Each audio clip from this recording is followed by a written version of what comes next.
I'm Samantha, 32, a marketing executive at Horizon Digital who's been pouring my heart into a game-changing project for months. Our family gatherings at my sister Jessica's house are usually highlights of my month, despite her husband Ryan's competitive nature. Last Sunday, I was buzzing with excitement to casually share my project ideas with my family. Little did I know that my own brother-in-law would betray my trust in the most devastating way. Before I get into how my own brother-in-law stabbed me in the back, drop a comment telling me where you're watching from and hit that subscribe button if you've ever had someone try to take credit for your hard work.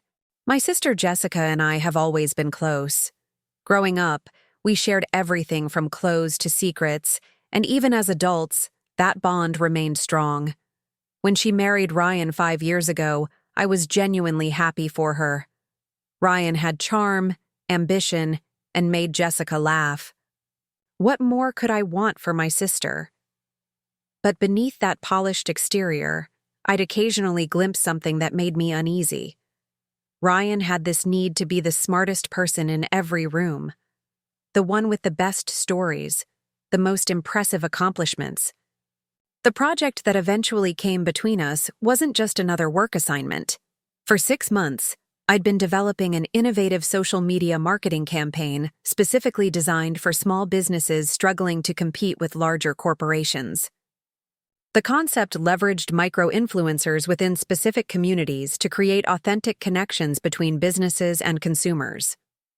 Every night after my regular 9 to 5, I'd spend hours researching consumer behavior patterns, analyzing successful campaigns, and creating detailed implementation strategies. Weekends disappeared into spreadsheets and presentation drafts. This wasn't just about work. It represented a turning point in my career. Horizon Digital, where I'd worked for 4 years, had an opening for Director of Special Projects. Landing. This promotion would mean not just a significant salary increase, but the creative control I'd been craving. My direct supervisor had hinted that a standout project could put me in prime position for the role. "This is your moment, Sam," she'd told me. "Show them something they haven't seen before." That encouragement fueled countless late nights as I refined every aspect of my campaign. I developed proprietary analytics tools to track engagement, created customizable templates for businesses with limited design resources, and built relationship frameworks to connect businesses with the right micro-influencers. The upcoming family. Dinner at Jessica and Ryan's place seemed like the perfect opportunity to get some honest feedback before my official presentation at work. My family isn't in marketing, which made them ideal test subjects. If they could understand and get excited about my concept, I'd know I was on the right track. The morning of the dinner, I carefully prepared my materials. I organized my presentation, backed up all my files on my laptop and a USB drive, and even printed out some visual examples. I wanted everything to be perfect, even for this informal family preview. Ryan's behavior at previous gatherings should have been a warning sign. There was the time my younger brother Tom mentioned a renovation technique for his fixer-upper, only to have Ryan explain it back to him incorrectly at the next gathering, claiming it as his own discovery. Or when my mom shared a unique recipe, and Ryan somehow took credit for the preparation method when friends came over. These incidents seemed minor at the time, more annoying than malicious. "Just Ryan being Ryan," Jessica would say with an affectionate eye roll when I'd mention these behaviors. As I packed up my laptop and sample presentation that Sunday afternoon, I felt nothing but excitement. My family had always been supportive of my endeavors, and I looked forward to their feedback, even if it was critical. Constructive criticism would only make my project stronger before I presented it to the decision-makers at Horizon. I even texted Jessica on my way over. "Bringing something cool to share tonight. Can't wait to hear what you guys think." Her response was enthusiastic. "Can't wait. Ryan's making his famous ribeye steaks. Perfect night for celebrating your hard work." The weight of my laptop bag felt comfortable against my shoulder as I pulled into their driveway, unaware that I was carrying the seeds of betrayal into their home. Jessica and Ryan's colonial-style home sat at the end of a quiet cul-de-sac. its manicured lawn and tasteful landscaping reflecting Ryan's attention to appearances. As I approached the front door, balancing a bottle of wine and my laptop bag, the door swung open to reveal Jessica's smiling face. "Sam, you're just in time. Mom and Dad just arrived too," she said, pulling me into a warm hug that smelled of her signature vanilla perfume. Behind her stood Ryan, spatula in hand and an chai apron declaring "the grill master" across his chest. His smile didn't quite reach his eyes as he gave me a brief side hug. "The marketing genius arrives," he said, his tone walking the line between complimentary and condescending. "Hope you brought your appetite along with all that brain power." I brushed off his comment with a laugh. "Wouldn't miss your steaks for anything, Ryan." The house buzzed with the comfortable chaos of family. My parents, both in their 60s but vibrant as ever, sat in the living room arguing good-naturedly about a documentary they'd watched. My younger brother Tom was showing our aunt and uncle photos of his latest home renovation project. Dinner was served on Jessica and Ryan's patio, the summer evening perfect for outdoor dining. Ryan held court as usual, dominating conversation with stories about his latest business deals. He worked for a competing marketing firm, something that occasionally created an awkward dynamic between us, though I tried not to let it affect our relationship. As we finished our dessert, Jessica's homemade tiramisu, I seized a momentary lull in conversation. "So, I've been working on something. Pretty exciting," I began, feeling a flutter of nerves despite the familiar audience. "A new marketing approach for small businesses that I think could be game-changing. Would you guys mind if I showed you a quick preview and got your thoughts?" My parents immediately expressed interest, and Jessica clapped her hands excitedly. "I need to use the bathroom quickly, but I'll set up my laptop when I get back," I said, standing from the table. I placed my laptop on the coffee table in the living room, opening it to the folder containing my presentation. The screen unlocked, a careless mistake I would later regret bitterly. In my excitement to share my work, I hadn't considered the need to protect it, especially among family. When I returned from the bathroom barely 3 minutes later, I found Ryan scrolling through my presentation files, his expression intensely focused. "Finding everything okay there?" I asked, a note of tension in my voice. Ryan startled slightly, then smiled smoothly. "Just getting a sneak peek. This looks impressive, Sam. Really professional."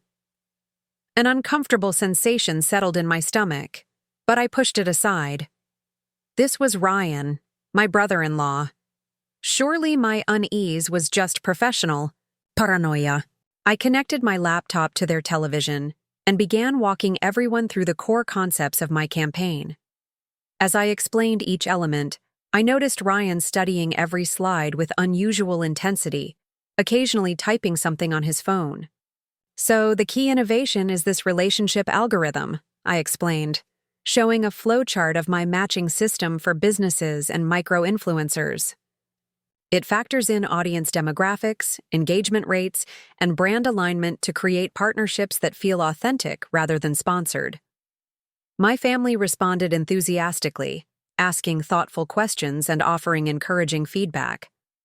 Everyone except Ryan, who remained uncharacteristically quiet, only occasionally asking pointed questions about implementation timelines and client acquisition strategies, precisely the kind of details someone would need if they were planning to recreate my work. By the end of my informal presentation, I felt both validated by my family's positive response and increasingly uneasy about Ryan's behavior.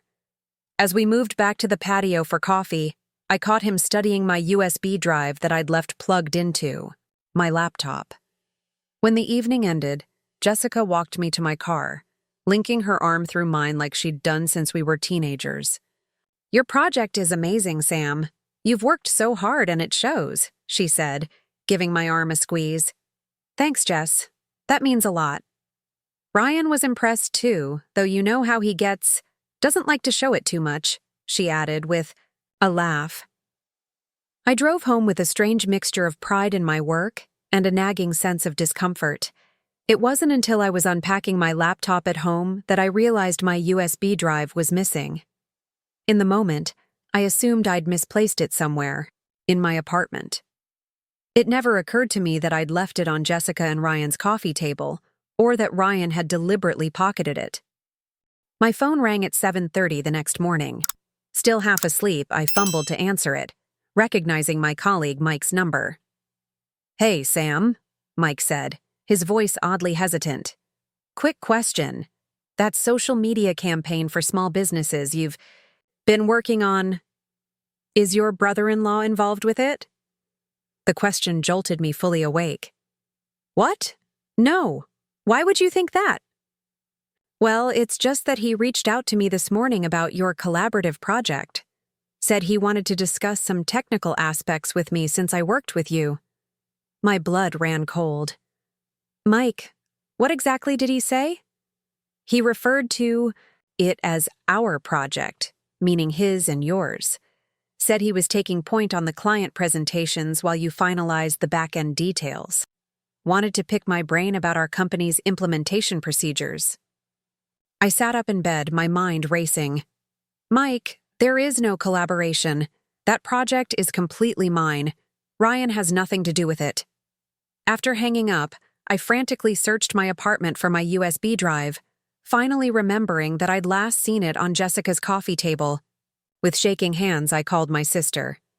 "Jess, I think I left my USB drive at your place last night. The black one with my project files."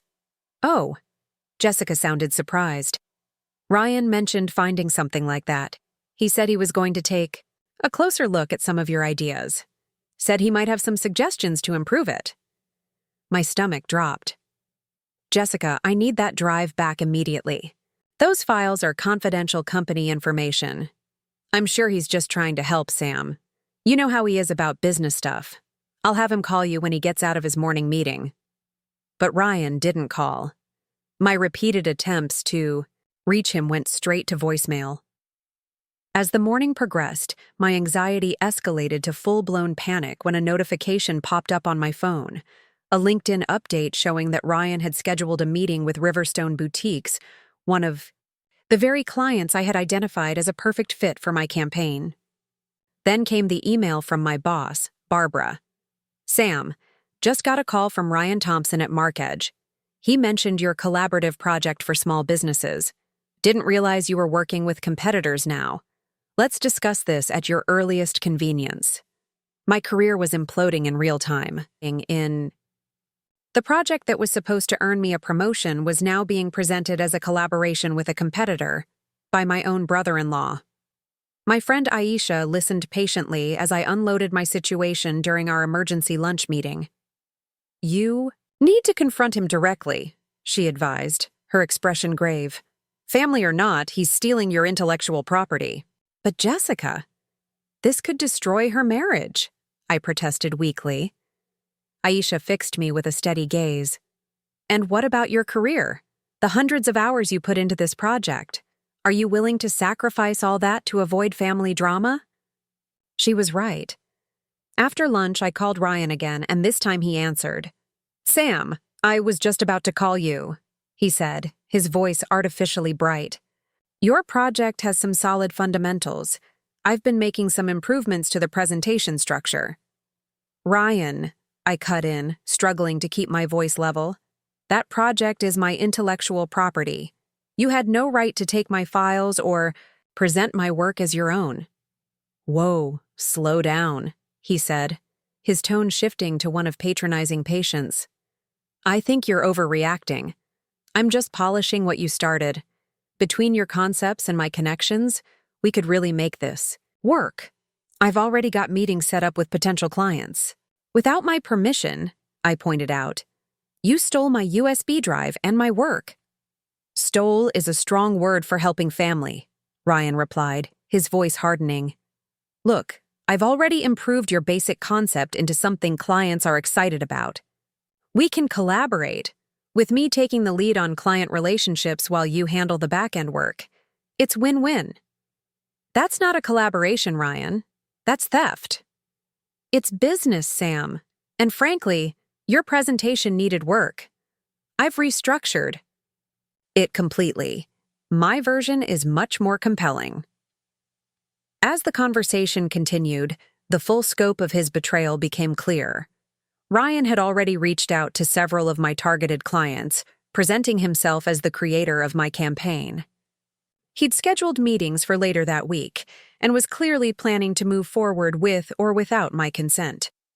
By the time I hung up, my hands were shaking with rage and disbelief. My own brother-in-law had stolen 6 months of my work and was now trying to gaslight me into accepting a subordinate role in my own project. After my call with Ryan, I broke down in tears of frustration. I'd never felt so violated professionally, and by family, no less. I allowed myself 30 minutes to fall apart, crying, cursing, and texting furious messages to Aisha that I never sent. Then I took a deep breath, dried my tears, and got to work. First, I needed to understand exactly what Ryan had. He had my presentation slides and the overview documents from my USB drive. But what he didn't have were the actual implementation, tools I'd developed, the proprietary algorithm for matching businesses with micro-influencers, the back-end analytics dashboard, and the detailed client onboarding protocols. These were stored on my secure work cloud, not on the USB drive. Ryan had the what, but not the how. Next, I scheduled an emergency meeting with my boss, Barbara. Her office felt unusually intimidating as I explained the situation. So, your brother-in-law, who works for MarkEdge, has taken your project and is presenting it as a collaboration? Barbara clarified, her expression concerned. Yes, without my knowledge or consent. I shared it during a family dinner for feedback, and he took my USB drive. Barbara's frown deepened. This puts us in a difficult position, Sam. He's already reached out to clients we've been cultivating.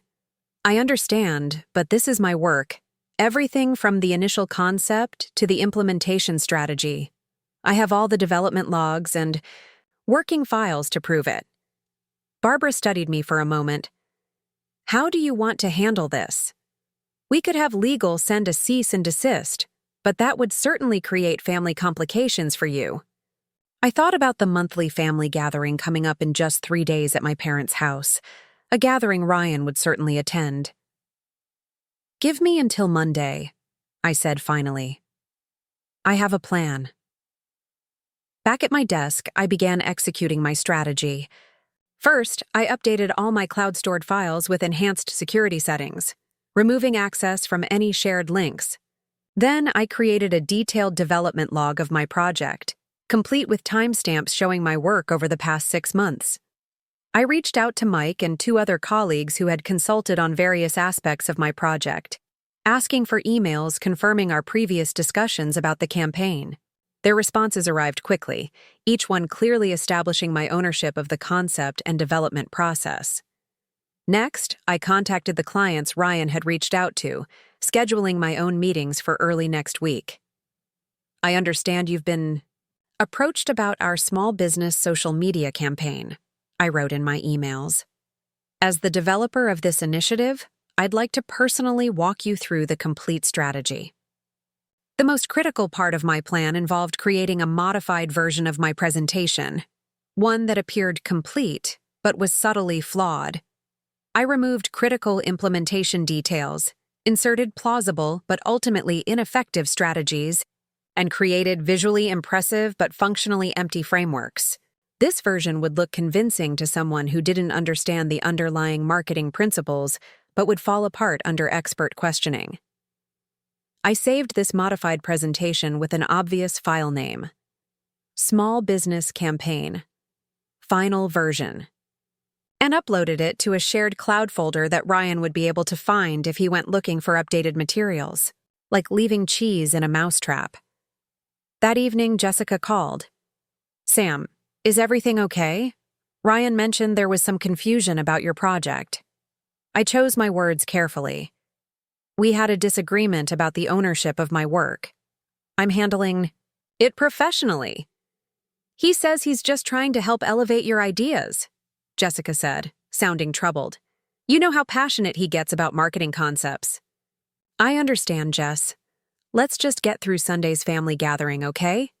I don't want to put you in the middle of this. After we hung up, I struggled with waves of anxiety. Was I being too calculating? Too vengeful? But then I remembered Ryan's dismissive tone, his assumption that he could simply take my work and reduce me to his assistant. My resolve strengthened.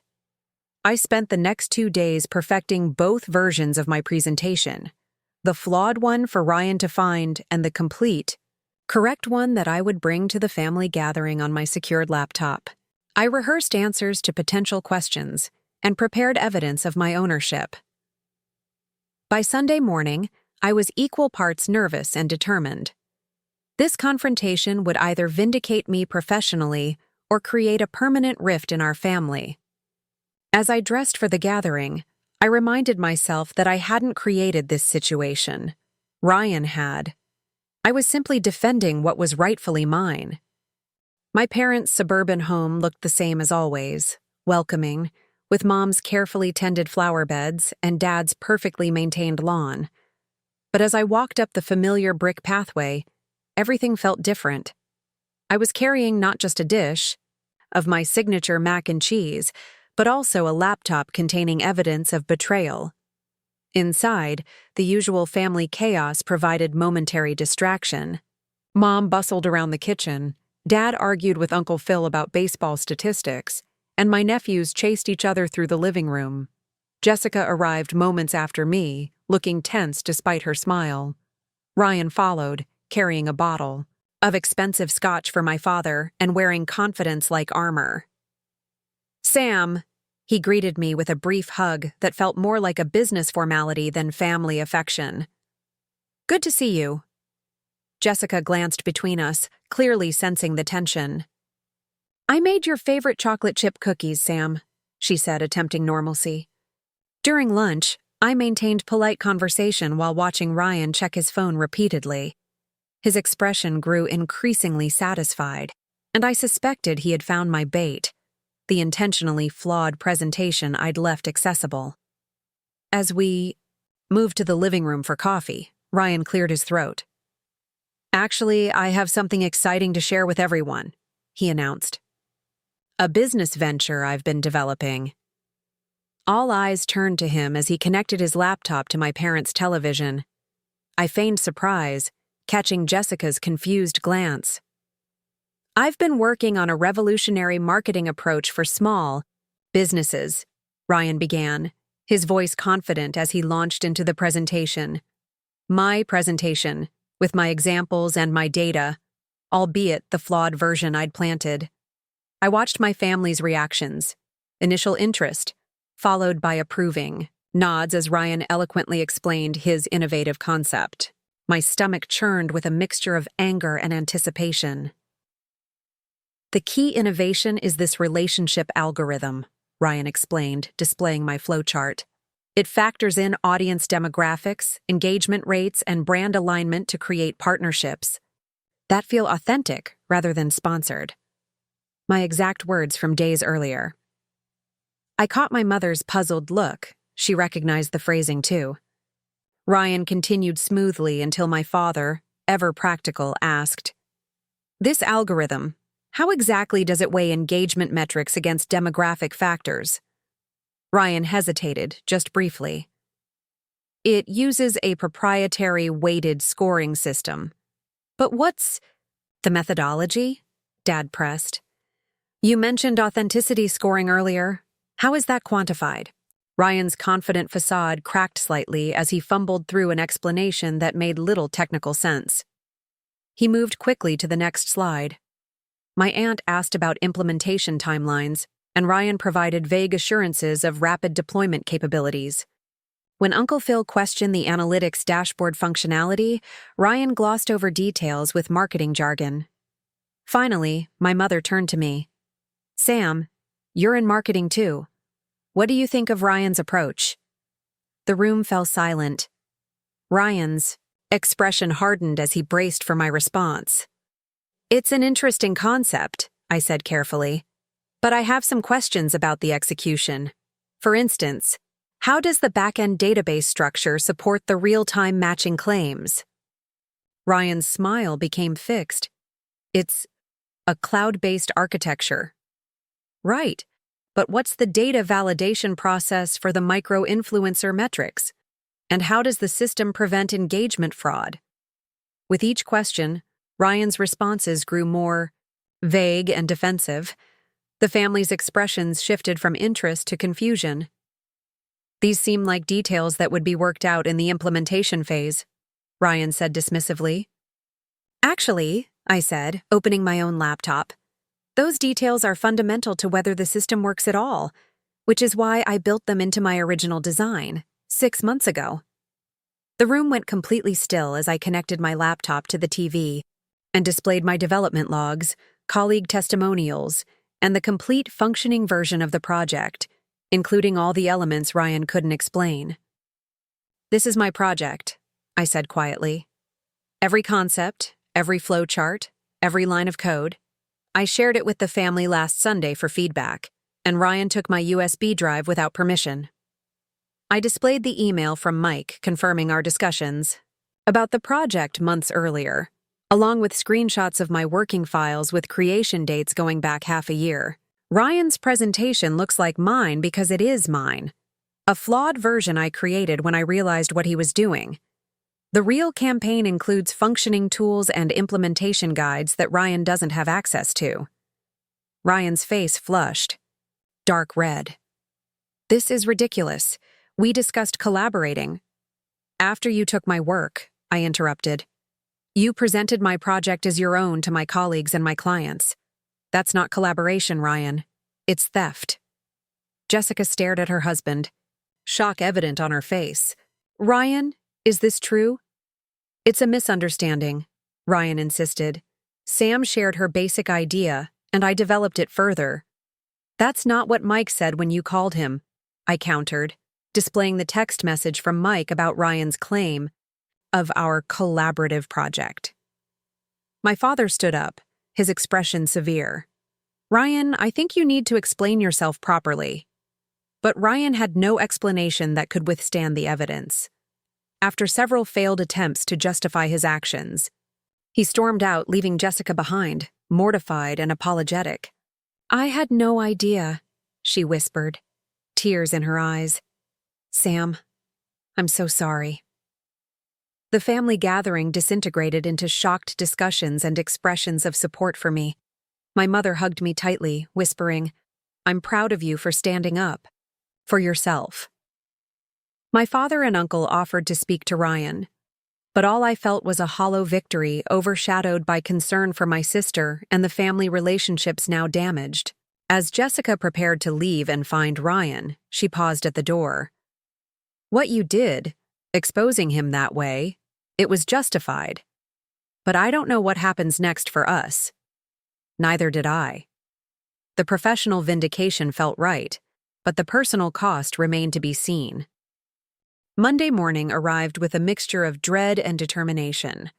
I'd spent Sunday evening preparing for my meeting with Barbara and the leadership team, organizing my evidence and refining my complete presentation. The familiar Horizon Digital office building looked different somehow, like a battlefield I needed to conquer rather than my professional home. Barbara had assembled key decision-makers, the chief marketing officer, the head of our legal department, and 2 senior account executives who would be instrumental in implementing my campaign if approved. Sam, walk us through the situation. With your project and MarkEdge, Barbara began once we were settled in the conference room. For the next 20 minutes, I presented a chronological account of events, supporting each point with documentation. My development logs, colleague confirmations, the modified files I'd created as bait, and evidence of Ryan's outreach to our clients. The head of legal, Teresa, looked particularly concerned. This is a clear case of intellectual property theft. We need to take immediate action to protect both the company's interests and your work, Sam. The CMO nodded in agreement. Let's see the complete, correct project now. We need to understand exactly what's at stake. I launched into my full presentation, explaining each component of the campaign with the depth of knowledge that comes from creating something from scratch. The proprietary algorithm, the analytics dashboard, the client onboarding protocols, everything Ryan couldn't explain because he didn't understand the underlying mechanisms. "This is exceptional work," the CMO commented when I finished. "Innovative but practical. Exactly the kind of initiative we want to see from our team leaders." Barbara smiled at me. "I think we know where this is going, but let's address the client situation first. Ryan has already made contact with several potential clients for this campaign. We developed a strategy. I would reach out to each client personally, explaining that there had been a misunderstanding, and that as the creator of the campaign, I would be their primary contact moving forward. Our legal team would send a formal cease and desist letter to Mark Edge regarding Ryan's use of Horizon Digital's intellectual property. By Wednesday, the situation had largely resolved itself professionally. Mark Edge's legal team contacted ours, disavowing Ryan's actions and assuring us that he had been strongly counseled about appropriate professional conduct. Reading between the lines, Ryan was in serious trouble with his own company. My meetings with the clients went surprisingly well. Most were more interested in the campaign's potential benefits than the drama behind the scenes, though a few expressed concern about working with a company where such confusion could occur. "It's precisely because we take ownership and integrity seriously that we address this quickly," I explained to the owner of Riverstone Boutiques. "The campaign you'll be getting is the authentic, complete version with all supporting tools and analytics." By Friday afternoon, Barbara called me into her office, where the CMO was waiting with a surprisingly warm smile.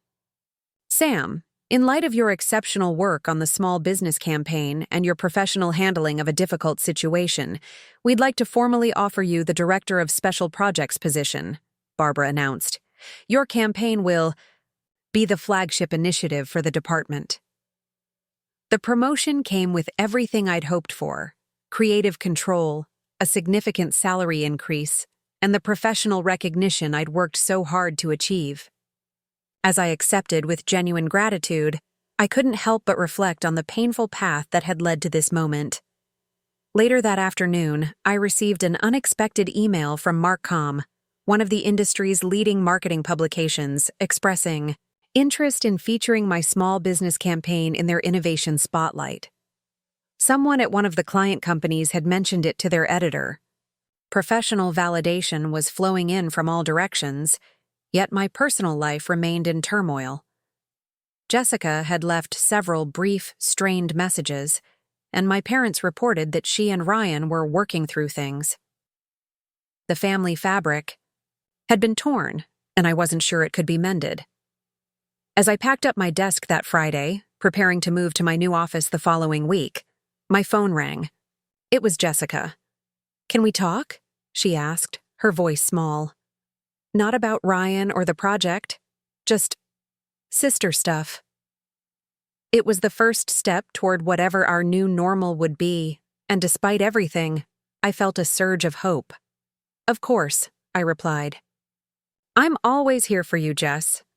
The professional battle had been won decisively. The personal healing was just beginning.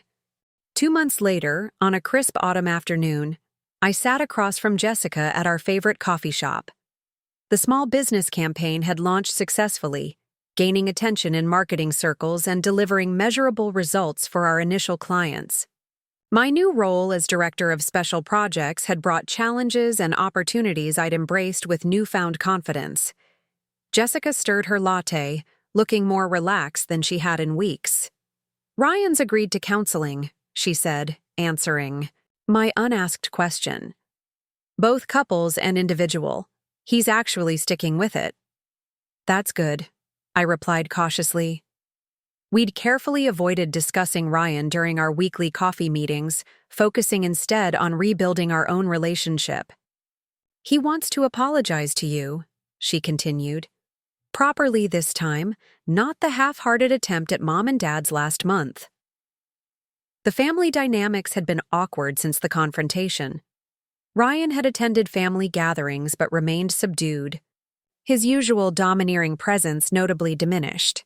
He'd offered a brief, clearly reluctant apology during our parents' anniversary dinner, an apology that sounded more like an excuse. "I'm not sure I'm ready for that," I admitted. Jessica nodded. "I understand, but when you are, if you ever are, he'll do it. His therapist has been pretty blunt about his competitive issues and need for validation." I appreciated her not pushing. Our relationship had always been built on respect for each other's boundaries, something I'd forgotten when I let the desire for family harmony override my professional boundaries with Ryan.